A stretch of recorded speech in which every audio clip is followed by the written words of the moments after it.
Assalomu alaykum azizlar, men O'zbekistondan, ismim Shahnoza. Mehnat shartnomasi nima? Uni tuzish shartmi?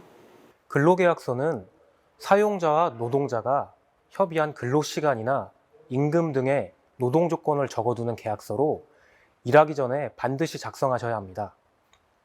사용자와의 관계, 처음 일을 시작할 때는 좋습니다. 우리끼리 일하는데 뭘 귀찮게 계약서를 쓰고 그래.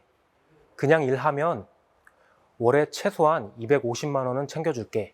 그렇게 사용자의 말만 믿고 입사하셔서 아침 9시부터 저녁 8시까지 일하시지만 정작 들어오는 돈은 100만 원, 50만 원인 경우가 많습니다.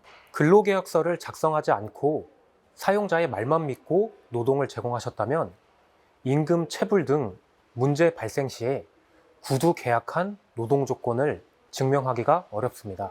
선생님의 근무 시간 및 월급이 얼마인지 입증해줄 녹취, 급여 명세서, 주고받은 문자나 카톡 기록, 통장 내역, 근태 기록이나 일지 등의 자료를 마련해 입증하셔야 합니다.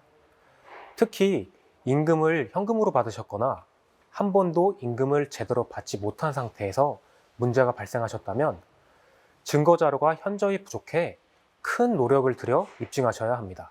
최악의 상황에서는 최저임금을 기준으로 임금 체불 금액을 다투어야 할 수도 있습니다. 이러한 상황을 피하기 위해서는 반드시 채용 즉시 근로계약서를 작성하고 교부받으셔야 합니다.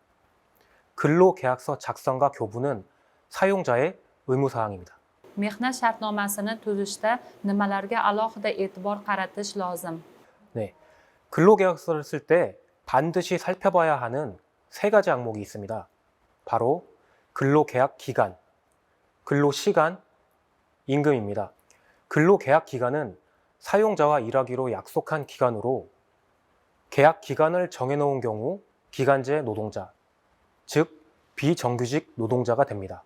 입사일만 협의하고 퇴사일을 정하지 않으신 경우에는 정규직 노동자가 됩니다. 중요한 항목이므로 정확히 살펴볼 필요가 있습니다. 근로시간은 하루에 몇 시간 또는 일주일에 며칠 등 구체적으로 노동을 제공하는 시간을 적습니다. 몇 시간 일하기로 정하셨는지에 따라 월급의 규모, 연장 수당, 연차 휴가, 퇴직금 지급 여부 등이 달라질 수 있으므로 실제 일하는 시간을 기준으로 명확하게 작성하셔야 합니다. 마지막으로 임금을 얼마로 받을 것인지, 어떤 항목으로 구성되어 있는지 등을 명확히 파악해야 임금 체불 등이 발생했을 때 체불된 금액이 얼마인지, 잘못 지급된 부분은 없었는지 확인할 수 있습니다. 임금은 현금으로 받기보다 통장으로 받으셔야 기록을 남기기 쉽습니다. 또 임금 지급이 한두 달 밀려도 곧 줄 테니 일을 계속해달라고 하는 경우가 많습니다.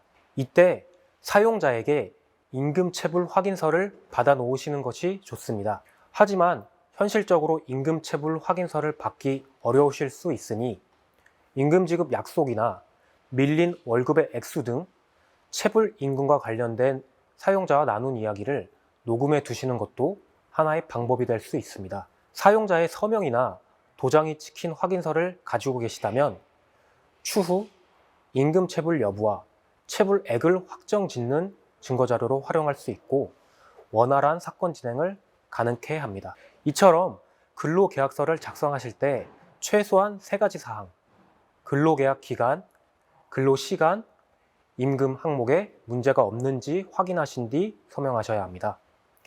서명 뒤에 근로계약서를 받아서 잘 보관하시면 됩니다.